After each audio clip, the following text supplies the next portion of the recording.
오케이. 또 해볼까요? 통신 확인하면서 시작해 보도록 하겠습니다. 통신 확인.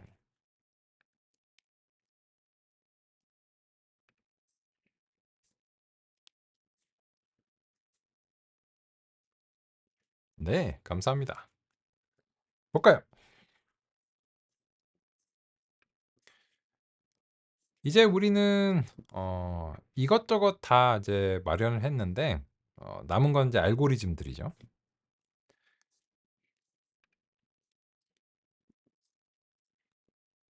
1985년 결정 트리 알고리즘을 같이 이제 살펴보겠습니다. 일단 원리를 논의하기 전에 다짜고짜 그냥 사용을 해볼게요. 그냥 다짜고짜. 사이클런에서 트리 패키지가 있고요.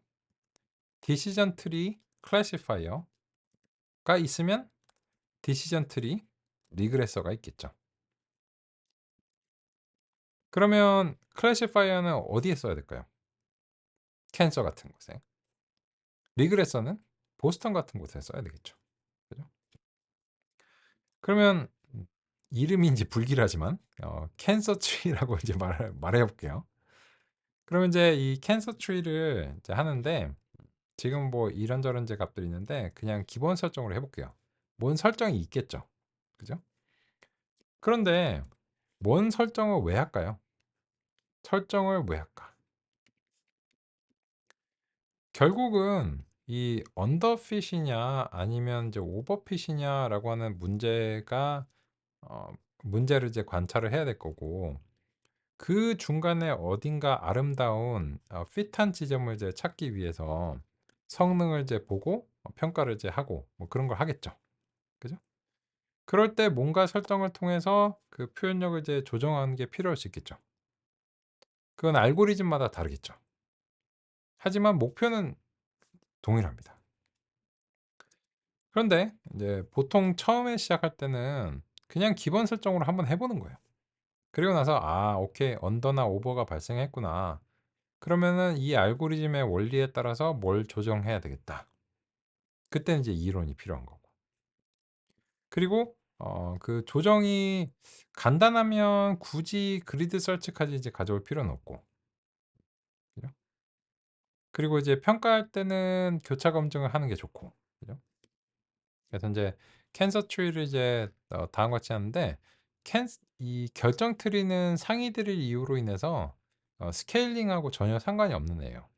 그래서 파이프라인을 만들 이유가 없습니다. 물론 인제 어 스케일링이 아닌 어떤 임의의 전처리가 필요하다는 판단을 내리게 된다면 그때는 필요할 수도 있는데 스케일링은 결정 트리랑은 상관이 없는 애예요. 그래서 그냥 캔서 트리는 보통은 파이프를 만들 필요가 없는 그런 이제 알고리즘이고 그래서 일단은 이벨루에이트 모델을 이제 한번 가 볼게요. 이벨루에이트 아직 이제 튜닝 전에 한번 이제 가 보는 거죠. 그러면 이제 난수 초기 값 같은 경우에 그 로지스틱 리그레션이랑 이제 비교를 이제 해야 되니까 여기서 인제 그 로지스틱 리그레션에서 우리가 난수 초기 값을 얼마를 이제 골랐든지 간에 이제 그걸로 이제 비교를 이제 해야 되겠죠. 그래서 그 지금 이제 난수 초기 값을 뭐 3 으로 이제 아까 인제 했었으니까 일단 이제 3 으로 해 가지고 시작을 해 볼게요. 그러면 결정 트리는 이제 다음과 같은 방식으로 이제 나왔는데 이제 여기서 뭘 해야 되는가를 우리가 얘기를 이제 해야 되겠죠. 저는 이 평가를 뭐라고 부르냐면 UFO라고 부릅니다. 언더, 오버, 핏. 그죠? UFO 평가입니다. 캔서 트리 넘기고 캔서 타겟 넘기고 데이터 넘기고 타겟 넘기고 스트래티파이 하고 랜덤 스테이트 고르고 다 똑같은 그런 얘기입니다. 그죠? 물론 이 성능이 지금 그 튜닝은 안 돼 있는데 먼저 인제 이거를 보면 이제 결정 트리의 그 중요한 속성을 확인할 수 있습니다. 뭐냐면 얘는 언더 문제가 그냥 없어요. 왜? 훈련 점수가 그냥 100점입니다.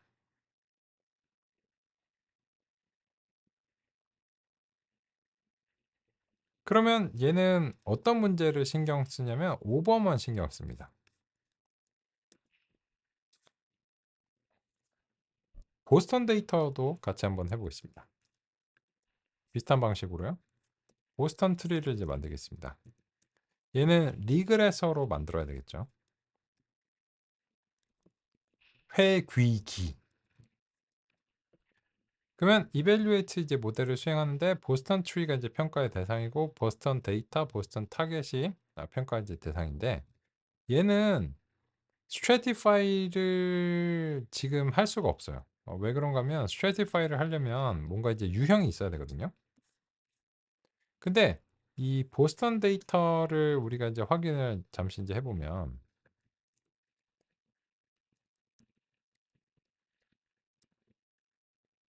이 보스턴 데이터는 예전 이제 타겟 자체가 일단 실수값이고 거의 대부분이 다 실수값이에요. 딱 하나 빼고 요 찰스강 인접도 요게 이제 그 강변이냐 아니냐 그런 거를 이제 따지거든요. 만약에 혹시 그 스트래티파이를 하고 싶다라고 하면 이 찰스강 인접도를 가지고서 할 수는 있어요. 이게 이제 일종의 유형인데 그게 이제 무슨 말인가? 보스턴 프레임에서 그 찰스강 인접도에 대해서 밸류 카운트를 이제 해보겠습니다. 이렇게 이제 하면 이게 강변인 경우가 1이고 아닌 경우가 0이에요. 근데 이제 다른 애들이 이제 다 그 부동소수점으로 이제 되어 있다 보니까 얘도 그냥 부동소수점으로 이제 되어 있긴 한데 이 밸류 카운트를 보면 실제로는 이 0은 그냥 강변 아님, 1은 강변임. 왜 이게 강변은 이제 풍경이 좋잖아요. 그죠? 그래서 이제 이렇게 이제 나눠져 있고 이게 유형이 이제 되어 있거든요. 그래서 이 스트래티파이를 만약에 이제 할 때 이 보스턴 타겟으로 하면 안 돼요. 보스턴 타겟은 그 이제 유형이 없는 정보라서 스트래티파이가 안 되는데 이거를 이제 그 찰스강 인접도에 대해서 스트래티파이를 하면 이게 보시면 한 11대 12대 1 정도 이제 되잖아요. 근데 인제 강변인 경우와 강변이 아닌 경우가 요렇게 인제 그 상당히 치우쳐져 있으면 어떤 문제가 인제 생길 수 있냐면 훈련 시험 데이터를 셔플해서 인제 막 이렇게 쉐이키 쉐이키 해서 이제 셔플 짠 하잖아요. 근데 여기에 그 운이 없게 훈련 데이터에는 그냥 강변이 아닌 지역의 데이터만 싹 들어가고 테스트 데이터 쪽에 그 강변인 지역이 몰려서 갈 가능성이 있어요. 그러면 이제 요런 식으로 되면 그 훈련 시점에서는 강변인 지역의 데이터를 학습할 기회가 없어지는 거죠. 그래서 지금처럼 요렇게 그 분포의 불균형이 발생을 하는 거죠. 그러면은 이거는 셔플을 막 해 가지고 '잘 나눠지겠거니.'라고 요행수를 바라기가 이제 어려워지는 지점입니다. 한번 해 볼까요? 수동으로. 그래서 인제 오랜만에 인제 트레인 테스트를 한번 이제 수동으로 해 보겠습니다. 그래서 이거는 그냥 인제 데이터만 가지고 한번 해 볼게요. 트레인 데이터, 테스트 이제 데이터 이렇게 이제 나오고 그 보스턴 프레임을 가지고 그냥 해 볼게요.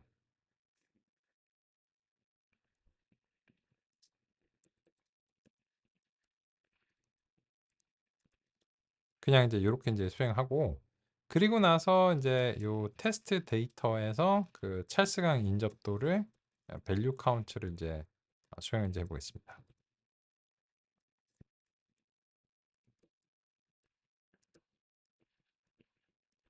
그러면 인제 그 여러 번 제가 이제 실행하면서 이렇게 보여 드리면 아슬아슬한 경우가 있어요. 그죠? 이렇게 인제 아슬아슬하게 그 강변 데이터가 이제 거의 그 안 들어온다든지 이런 아슬아슬한 이제 경우가 이제 생기거든요. 그러면 이제 만약에 인제 어느 특정한 시점에서 되게 인제 운이 없으면 강변에 대해서는 이제 전혀 물어보지 않을 가능성이 있는 거죠. 인제 재현하기는 좀 어려운데 그죠? 들어오기는 들어오는데 예 너무 인제 덜 들어온다든지 이럴 가능성이 이제 있는 거죠. 그래서 특히나 이렇게 그 불균형이 심한 분포를 가진 그런 유형들이 있으면 그때 인제 스트래티파이가 또 더 도움이 됩니다.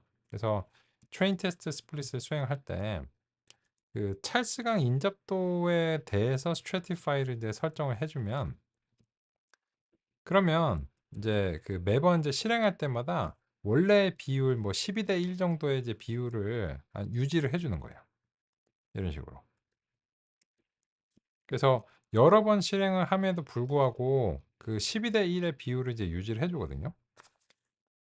그래서 인제 이거는 원래의 데이터 자체가 인제 강변이 인제 적고 대부분은 인제 강변이 아닌 지역이다라고 하면 그것도 그런 비율을 이제 시험 데이터에도 반영해 주는 게 바람직하다라고 하면 어 여기에 대해서 인제 stratify를 해 줘야 되고 그래서 이 stratify라고 하는 것이 지금까지는 그 타겟에 대해서만 수행이 됐는데 타겟을 위해서 stratify가 존재하는 것은 아니고 이 데이터가 어떻게든지 뭐 어떤 분포를 가지고 있는데 그 소수의 분포들을 놓치지 않고서 쪼개기 위해서 이제 수행을 해야 된다는 것입니다.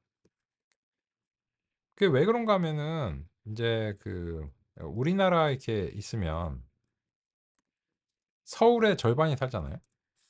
그죠? 근데 인제 그 못으로만 인제 따지면 이 수도권에 있는 사람들한테 보면 그 이 우리나라 인구의 거의 절반이 이제 수도권에 사니까 그래서 인제 여기에 있는 사람들의 의견이 이제 반영될 가능성이 높죠.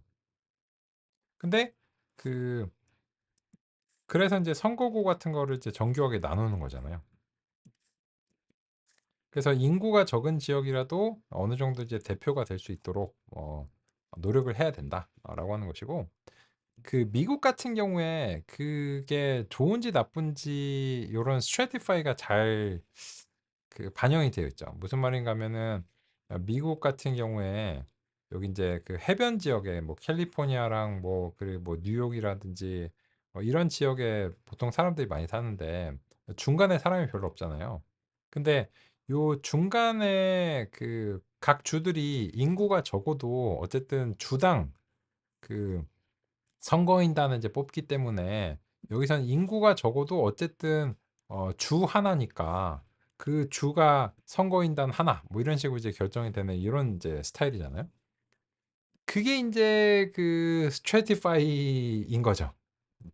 그래서 오히려 인제 미국에서는 적은 사람들의 의견을 왜 전체적으로 반영을 해야 되냐 이런 뭐 문제도 있다면서요. 모르겠고 하여튼 그 스트래티파이에 대해서 이런저런 이제 소개를 드리기 위해서 말씀을 드렸고 그래서 인제 지금 같은 경우에 만약에 그 요렇게 이제 반영하면 그 이 보스턴 타겟을 하면 당연히 오류가 나겠죠. 그죠? 그래서 인제 이렇게 하면 안 되고 방금 전에 이제 논의를 반영한다면 이제 보스턴 프레임의 그 찰스간 인접도를 스트래티파이로 이제 설정을 이제 해 주시는 게 그 좋아요. 그죠? 그래서 인제 그 테스트 데이터에 강변 지역이 뭐 안 들어간다든지 그런 문제가 혹은 너무 적게 들어간다든지 그런 문제가 생길 수 있으니까 요렇게 이제 하시는 게 좋습니다. 그런데 또 한 가지 인제 그 유의하실 점은 이 스트래티파이에서 그 보스턴 프레임을 사용해서 우리가 찰스강 인접도를 요렇게 인제 선택을 해 줬잖아요. 왜 그런가 하면 보스턴 데이터는 ND 어레이예요. 근데 이 찰스강 인접도를 이제 선택을 하려고 하면 보스턴 데이터셋에서는 어떤 문제가 있냐면 뭐 문제라기보다는 약간 이제 어려운 점이 있을 수 있는데 이게 요렇게 이제 되어 있으니까 뭐야 야 여기서 찰스야 누군지 모르겠는 거야. 그죠? 그래서 인제 우리가 인제 프레임을 만들어 놓는 게 그 이런저런 이유로 유리합니다. 여기서 인제 딱 보면 이 찰스가 0 번, 1 번, 2번, 3 번째라고 하는 것을 요렇게 이제 보면 딱 알 수 있잖아요. 그리고 이거는 실제로 인제 어 세기보다는 그냥 프레임에서는 찰스강 인접도를 요런 식으로 명칭으로 접근이 가능하죠. 근데 ND 어레이 상태는 잘 안 돼요. 근데 좋은 점은 데이터는 그냥 원래대로 넘기는데 이 스트래티파이에서 넘기는 값은 ND 어레이일 수도 있고, 이거는 인제 어레이 라이크라고 합니다. 어레이 라이크라고 하는 것은 꼭 동일한 자료형이 아니어도 된다는 거예요.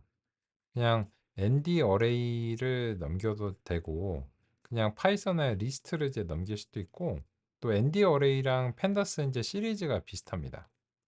그래서 이제 이 리스트나 어레이랑 비슷하게 동작한다면 자료용을 이제 꼭 따지지 않아요. 그게 왜 그러냐면, 만약에 이게 엄격하게 ND 어레이 여부를 따지면 이거를 이제 보스턴에서 데이터를 접근을 해서 그 데이터에서 아까 이제 세 번째를 골라주는 이런 방식으로 이제 수행을 해줘야 되거든요. 하면 되죠. 그렇게 이제 어렵진 않은데, 이게 이런 식은 얘가 이제 왜 했는지 누구인지를 좀 알기가 쉽지 않죠. 그래서 이런 식으로 혼용해서 하셔도 상관없다. 왜냐면 이제 이 시리즈가 이제 이 보스턴 데이터랑 1대1로 대응이 되기 때문에 요런 식으로 하면은 좀 가독성이 좀 나을 것 같다. 이렇게 이제 말씀 이제 드리고 싶습니다. 그리고 이제 여기서 랜덤 스테이트 같은 경우에는 이제 여전히 이제 굉장히 많이 탑니다.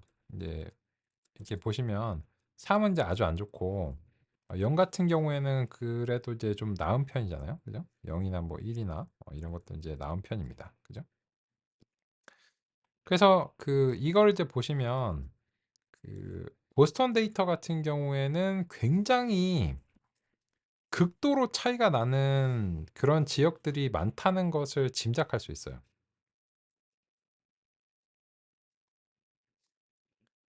그러면 어떻게 해야 돼? 그래서 이 스트래티파이로 그냥 기존에 제시한 이 찰스강 인접도를 스트래티파이로 제공하는 것만으로는 아마 부족할 겁니다. 그게 이제 무슨 말인가 하면, 이 보스턴 데이터가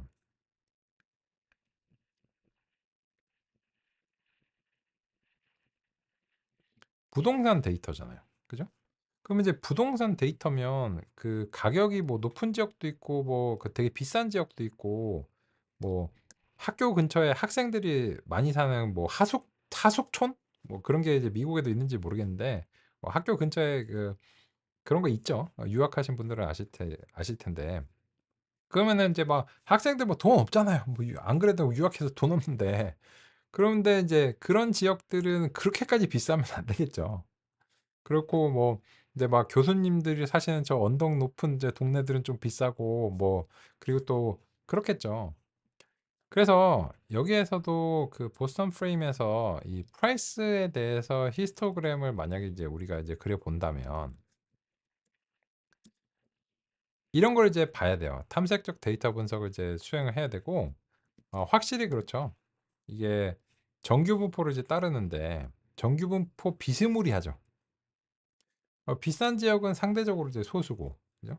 보통 이제 평균적으로 이 정도고, 좀 집값이 낮은 지역도 있고, 이렇게 이제 된다는 겁니다. 근데 그런 다양한 차이들이 이 랜덤 스테이트를 특정하게 설정했을 때, 예를 들어서 보통 뭐 중하위권의 가격을 가진 데이터로 훈련을 했는데, 테스트 데이터는 되게 비싼 동네의 테스트 데이터가 몰려가 있다. 그러면 잘 안 맞는 거죠. 여기 인제 제가 인제 있는 인제 청담동 같은 경우에도 요 옆에 가면은 막 가수 아이유 살고 뭐 이런 사람도 있거든요. 뭐 100 억, 200 억짜리 그런 이제 아파트들도 있고, 그냥 연립주택도 있어요. 되게 이제 섞여 있거든요, 요 동네가.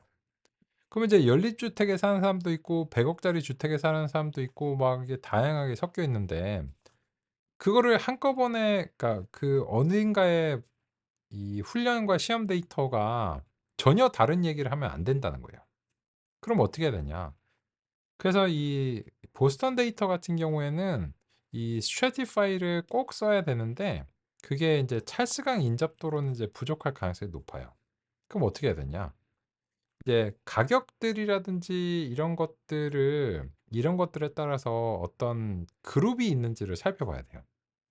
그래서 인제 뭐 그런 그룹들을 어떻게 나눌 것인지 벌써 이제 고민이 되잖아요.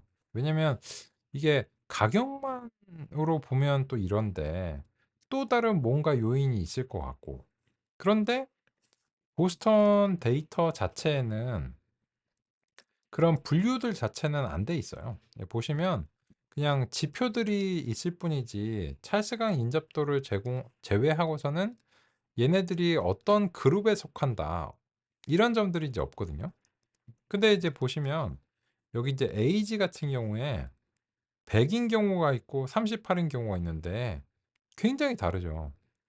그러면 얘네들은 딱 보기에도 뭔가 같은 그룹이 아닌 것 같은 그런 느낌적인 느낌이 드는데, 얘네들이 과연 훈련과 시험 데이터에 그 올바르게 그 비율이 이제 반영이 되어 있는가, 이런 점들이 이제 의심이 이제 듭니다.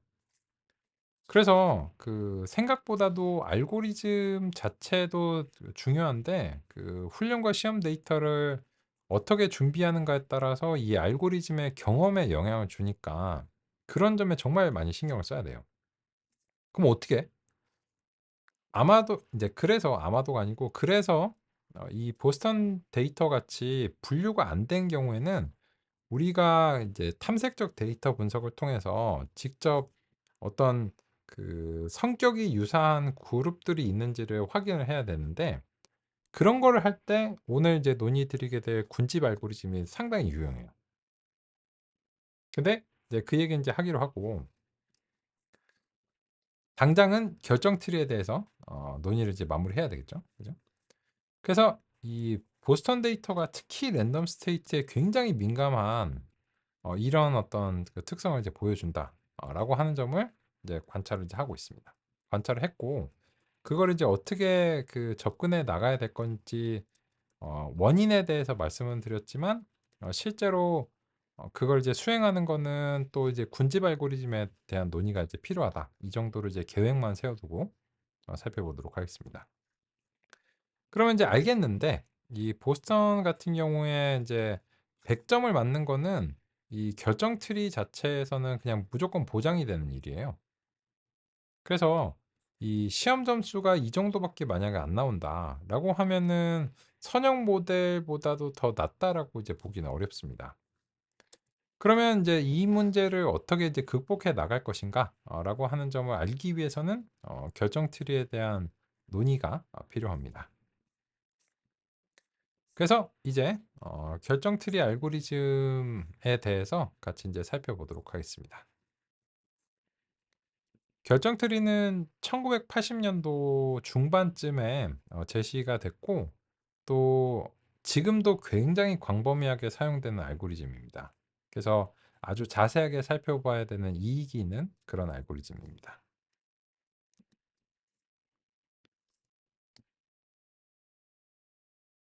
다음은 0과 1 두 가지 유형의 출력을 갖는 2차원 데이터셋의 분포를 시각화한 것입니다. 표본의 분포는 선형 모델로는 완전하게 유형을 분리하기 어려운 비선형적 분포입니다. XOR 분포와 유사합니다. 결정 트리는 각 특성들을 여러 단계에 걸쳐 분리하는 방식으로 문제를 해결합니다. 마치 if-else 구문을 작성하는 것과 유사합니다. 결정 트리가 문제를 해결하는 방법을 같이 살펴보겠습니다. 특성의 특정한 지점에서 분리를 수행했을 때 가능한 많은 정보를 얻을 수 있는 지점을 찾습니다. 이 문제를 해결하기 위해 결정 트리는 한 번에 하나의 특성을 고려합니다. 먼저 x1이 0.5에서 분기한다고 하겠습니다. 그럼 왼쪽과 오른쪽 영역에 0과 1이 아직 섞여 있습니다. 그래서 다시 분리를 수행해야 합니다. 두 번째 분기에서 왼쪽과 오른쪽 모두에서 x2가 0.5인 지점에서 분리를 수행한다고 하겠습니다. 그럼 각 분기의 왼쪽과 오른쪽들은 각각 0과 1만 남게 됩니다. 이런 상태에 도달하면 목표를 달성한 것입니다. 이렇게 분기를 수행한 결과 형성된 것이 해당 문제에 대한 결정 트리입니다. 결정 트리는 최소한 한 번의 분기는 무조건 수행하며 해당 분기가 트리 루트, 즉 출발 노드가 됩니다. 이후 필요한 만큼 또는 제한에 이르기까지 분기를 수행합니다. 분기를 수행하는 과정에서 결정 트리는 깊이가 생기게 됩니다.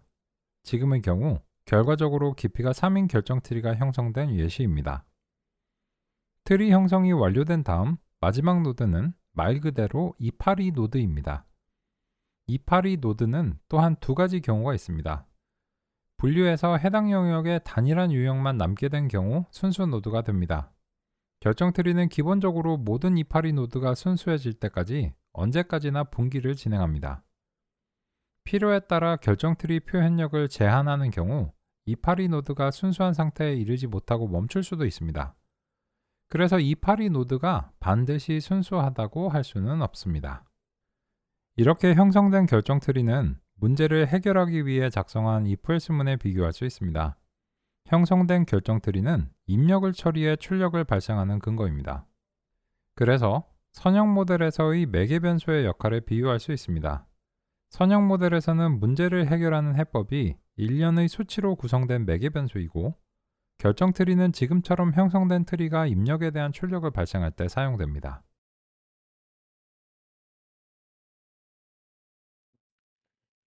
그러면 이제 방금 전에 소개해드린 내용을 직접 만져보셔야지 또 납득이 되실 거예요. 그래서 우리는 어, 저차원의 데이터셋으로 어, 이걸 이제 체험해 보겠습니다. 아이리스를 불러야 되겠네요. 그래서 이제 요 아이리스 같은 경우에 우리가 프레임을 만들어 놨길 이제 바라고요. 프레임 안 만들어 놨네. 안 만들어 놨으면 저 올라가 갖고 만들어 놓겠습니다.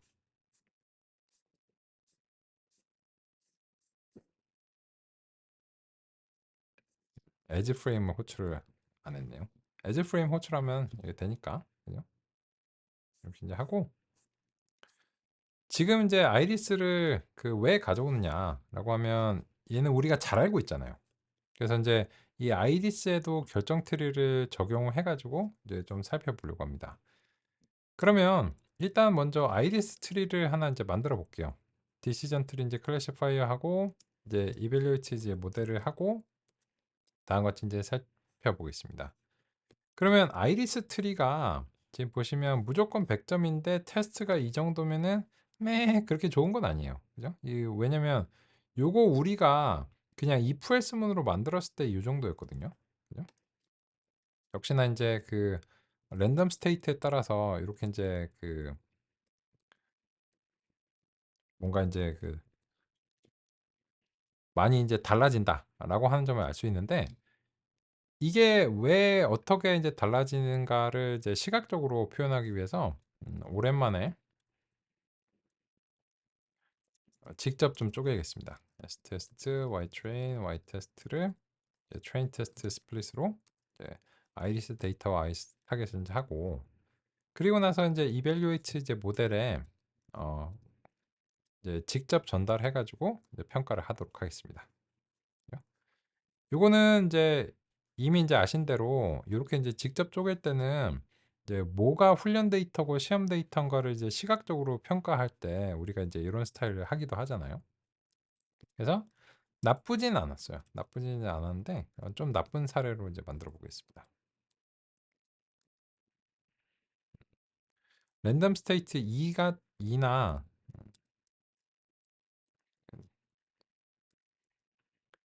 3에서 안 좋았네요. 그래서 이제 3으로 지금 이제 좀 안 좋은 사례를 만들고 이제 시작하겠습니다. 그러면 첫 번째로는 그 아이리스 이제 일단 이 대상이 되는 데이터셋을 시각적으로 먼저 이제 만들기 위해서 우리가 이제 늘상 해왔던 것처럼 이 프레임에서 플롯을 카인드 이제 스캐터를 하고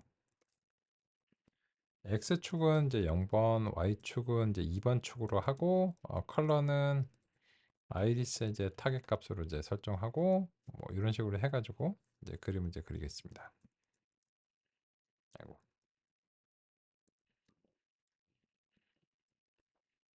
이렇게 이제 그릴게요. 네.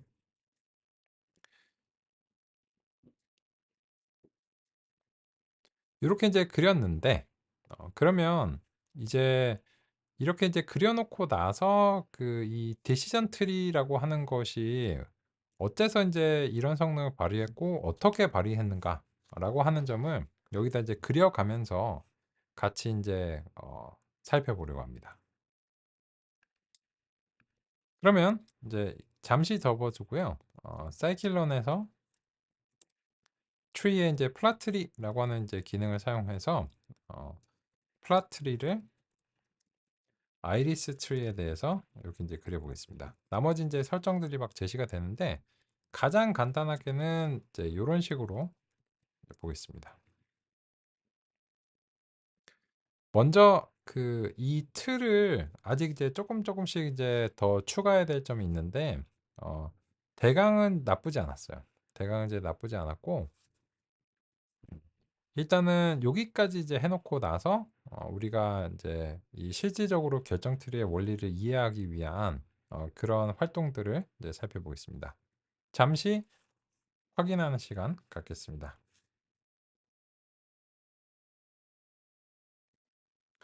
오케이. 그러면 지금쯤 살펴보면 좋을 것 같습니다. 보시면 이 얼마간의 성능이 나왔어요. 그리고 이제 데이터의 분포는 이제 다음과 같다는 건 잘 아시고 있고요. 그죠? 그러면 이제 여기서 일단 그 훈련 데이터가 무엇인지를 먼저 그 표현을 해볼까요? 그래서 이제 PLT 이제 스캐터에서 훈련 데이터가 이제 엑스테스트의 첫 번째 열, 그리고 이제 엑스테스트의 세 번째 열, 그리고 이제 요 컬러 같은 경우에는 이제 정답을 이제 알고 있죠. 그래서 이제 y 테스트로 그냥 바로 정답을 제공하면 이제 될 것 같고, 그리고 이제 마커 같은 경우에 지난번처럼 이제 빨간색 이제 꽃표로 하고 꽃표로 빨간색으로 이제 하면 될 것 같습니다.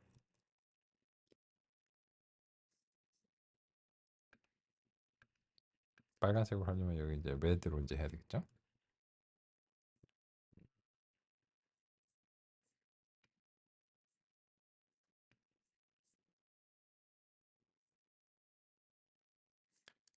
X 테스트가 잘 나왔고, 아이리스 데이터 스캐터가 이제 나왔고, 이건 이제 여기서 이제 문제가 생기거든요. 뭔가 이제 보겠습니다.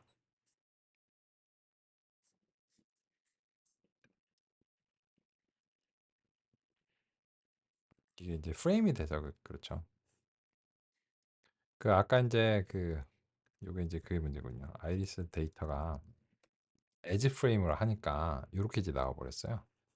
그래서 이제 문제가 된 것 같고, 그러면 이제 그냥 요거 이제 그 ND 어레이 상태가 아니라서 그러니까 그냥 X 여기서 이제 이 코드를 이제 유지하기 위해서는 to numpy를 여기서 그냥 해주는 게 좋을 것 같습니다. 이제 to numpy를 해주고 그래서 그 어떤 것들이 이제 테스트 데이터였는가 이렇게 이제 그 우리가 이제 표시를 해놓고 이제 시작을 하려고요.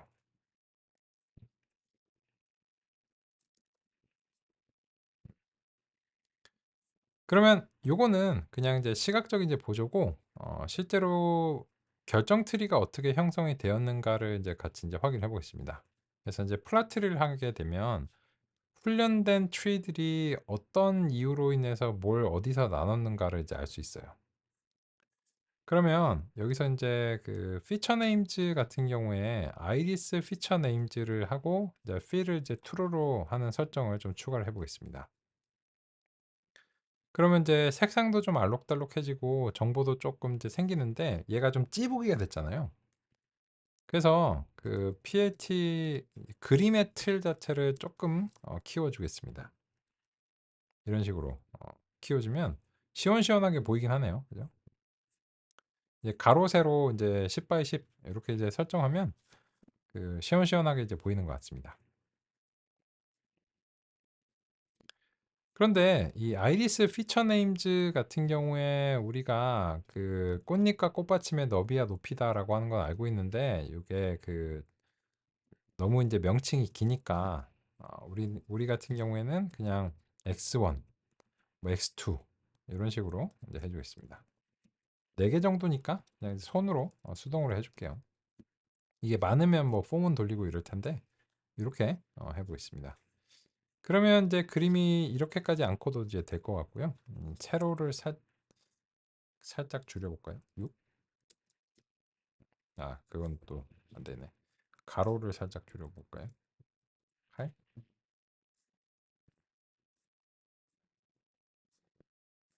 좋습니다. 그러면 이제 이 결정 트리가 어떻게 형성되는지를 이제 알 수 있습니다.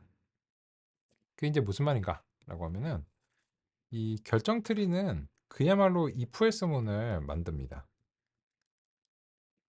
그래서 이제 if x4가 0.8보다 작은 경우로 나뉘는 거예요.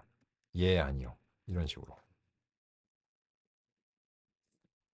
그런데 이제 우리 그림에서 이거를 맞춰 보려면 조금 수정이 필요합니다. 왜냐면 x4축이 우리 그림에 없거든요. 그래서 원래는 이렇게 할 필요가 없지만 시각화의 용도를 위해서 이 이벨리에이트 모델을 할 때 이 아이리스 트리한테 경험시켜주는 데이터를 좀 이제 제한을 할 필요가 있습니다. 그래서 X 트레인 자체를 그림에 맞추는 형식으로 하려면 0번하고 2번 열만 따로 이제 다음과 같이 골라내 주겠습니다. 그러면 이제 X 테스트나 이런 것들도 이제 다 수행을 해야 되니까 애초에 이 아이리스 데이터 자체를 이제 투넘 파이로 넘길 때 여기서 그냥 0번하고 2번을 이제 골라가지고 이렇게 이제 넘겨주면 전체적으로 이제 2차원 데이터가 이제 될 것 같습니다. 이렇게 이제 한번 해보도록 하겠습니다. 괄호가 이제 하나 모자랐습니다. 그리고 나면 이제 여기서는 이제 색이 이제 2개밖에 없으니까 살짝 이제 수정을 해줘야 되고요. 이런 식으로 이제 보겠습니다. 이게 무슨 말인가면 여기서 이렇게 이제 골라준 거는 원래 4차원 데이터인 건 잘 알고 계시죠? 여기서 첫 번째 속성하고 세 번째 속성만을 골라서 경험을 시켜준 겁니다. 그런 상황에서 이제 다음과 같은 점수를 이제 받은 겁니다. 이 점수는 이제 좋은 점수는 아니죠. 좋은 점수는 상당히 이제 나쁜 점수라고 이제 할 수 있습니다. 근데 지금 이 구성은 이제 결정 트리가 어떻게 동작하는지 시각적으로 살펴보기 위한 구성이고, 그리고 이 100점을 맞았는데 왜 시험 점수가 이렇게까지 안 좋은가라고 하는 것도 우리가 결정 트리를 시각적으로 분석하는 과정을 통해서 같이 이제 알아보겠습니다. 그리고 이제 이렇게 하게 되면 Xtrain, Xtest가 모두 다 2차원이 되니까 이 산점도를 그릴 때도 아까는 첫 번째랑 세 번째 열을 선택을 해줬어야 되는데 얘가 2개밖에 없으니까 이제 세 번째 열이 없는 거예요. 그래서 세 번째 열이 두 번째 열이 되는 거죠. 헷갈리죠? 그죠? 그래서 이제 요 부분을 수정하면 이 2를 1로 수정하시는 이제 부분까지 반영이 이제 잘 되어야 될 것 같습니다. 그래서 이제 다음과 같이 이제 수행을 했고 이거를 이제 왜 했냐면 이렇게 하면 우리가 이제 X1이랑 X3밖에 경험을 못 시켜준 거니까 결정 트리도 이 2개에 대해서만 결정 트리가 이제 형성이 됩니다. 그래서 피처 네임즈 자체에 우리가 뭘 경험시켜 주는지를 다음과 같이 이제 반영을 해주고 이렇게 이제 보겠습니다. 그러면 같이 이제 보시면 이 X3이 2.45인 경우에 작거나 같은가를 이제 물어보고 있어요. 그럼 이제 예, 아니오로 나뉘고 있습니다. 그러면 x3이 2.45인 지점이 어디길래 왜 나눈 걸까요? 일단 x3 2.45라는 지점을 위쪽 그래프에서 한번 그려 보겠습니다. 이 결정 틀이 이제 이 시각화에서 축 방향으로 이제 그림을 그릴 때는 좀 다른 API가 필요한데, 지금 이제 x3이 요 그 y축입니다. 그죠? 그러면 2.45인가라고 하는 지점에서 나눴다면 요렇게 쪼갠 거예요. 이거 왜 이렇게 쪼갰는지 우리는 공감이 가능할 것 같습니다. 그래서 이제 horizontal lines를 좀 그려 볼게요. H lines 이렇게 이제 하고, 그죠? 지금 2.45인 거는 이제 제 코드를 보고 많이 알았나 보네요. 2.45 라고 하는 것을 설정하는데, 여기 이제 y 값이고, 그 x축의 최소값하고 x축의 이제 최대값은 우리가 이제 지정을 해 주겠습니다. 이거는 이제 요 선이 그려질 때 어디서부터 어디서 시작해서 어디까지를 그려야 되는지를 이제 정해 주는 건데, 그건 우리가 정해 줘야 됩니다. 그래서 우리가 이제 한 4부터 8 정도까지 2.45를 요렇게 이제 그리고 싶은 그런 상황이에요. 그래서 H 라인즈, 호리존털 라인즈를 이렇게 설정해서 한번 이제 그려줘 보도록 하겠습니다. 이렇게 이제 하면 여기서 이제 결정 트리가 첫 번째로 쪼갰다는 겁니다. 그죠?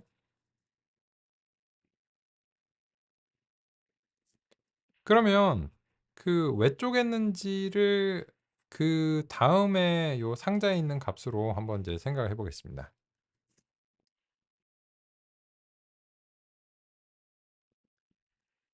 x3 2.45로 나눴는데, 이 다음번 요 값은 손실 값입니다. 손실은 이제 0보다 크거나 같은 값이고 0에 가까울수록 좋은 건데, 0에서 0보다 큰 값일수록 어쨌든 손실이 있다는 거예요. 그러면 학습 알고리즘의 모든 목표는 손실을 낮추는 것입니다. 그죠? 그리고 이 세 번째는 샘플즈인데, 현재 이 노드라고 부를게요.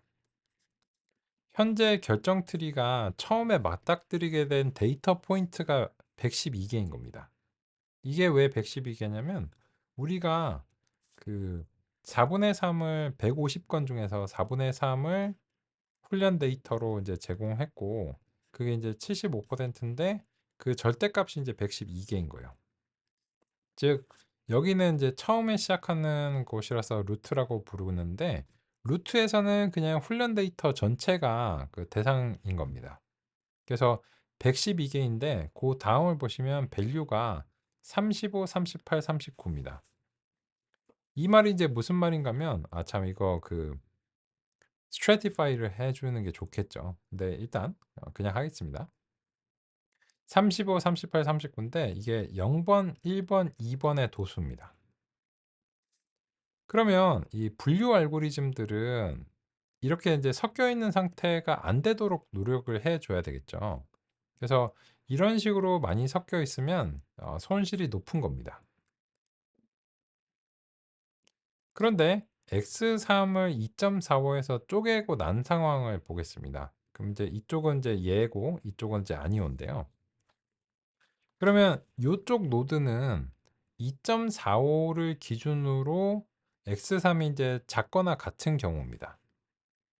그러면 그쪽에 샘플이 35개가 이제 모이고요. 이 밸류를 보면 35개가 여기에 이제 다 왔고, 1번과 2번은 전혀 섞이지 않은 상태입니다. 그래서 손실이 0이 됩니다. 이거는 분류 성공이죠. 왜 그런지 방금 전에 그 시각화된 그래프를 확인해 볼까요? 이 아래쪽 영역이죠. 2.45인데 요 아래쪽 영역에서는 지금 모두 다 그냥 0번인 겁니다. 그런 게 이제 35개가 이제 있다는 거예요. 우리도 처음에 규칙 기반 알고리즘을 만들 때 이쯤에서 대강 쪼갰잖아요.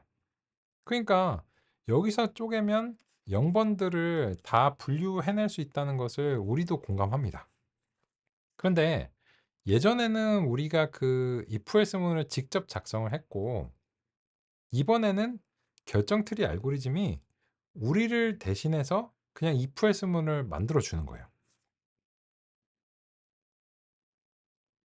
이게 결정 트리가 동작하는 근본적인 원리입니다. 조금 더 해 볼까요? 이게 끝이 아니잖아요. 왜? 이 위쪽에는 지금 여전히 섞여 있습니다. 할 일이 남아 있는 거죠. 그래서 인제 다음 결정 트리가 어떻게 되는지를 보려면 이제 이쪽으로 가야 됩니다. 그러면 그나저나 "얘는 왜 색상이 있어?" 라고 하는 거는, 이게 그 엑기스가 진해질수록 색상이 진해집니다. 얘는 지금 0 번만 추출해 낸 거예요. 그래서 이제 0 번은 이게 진한 노란색인 거예요. 근데 이 허여멀건한 애들은 이게 많이 섞여 있는 경우에 허여멀건합니다. 그러면 다시 이쪽은 허여멀건하거든요. 왜 그런가 이제 봤더니 그 0 번은 더 이상 없어요. 이제 1 번하고 2 번의 싸움입니다.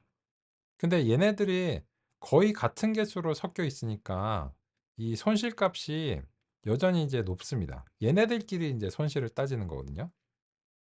그래서 인제 허여멀건하고, 그 대상 샘플의 개수가 이제 77 개예요. 38 더하기 39 하면 77 나오니까. 그래서 여기서는 x3 4.75에서 다시 한번 쪼갭니다. 이것도 우리가 인제 했던 거랑 이제 비스무리합니다. 4.75 어느 정도일까요? 요쯤이겠죠. 아, 그지. 우리도 예전에 여기서 쪼갰었단다. 한번 그려 볼까요? 그러면 이제 비슷합니다. 아까 이제 호리존탈 라인들을 이제 복사를 해 가지고 그 이 y 값만 4.75로 바꾸면 될 것 같아요.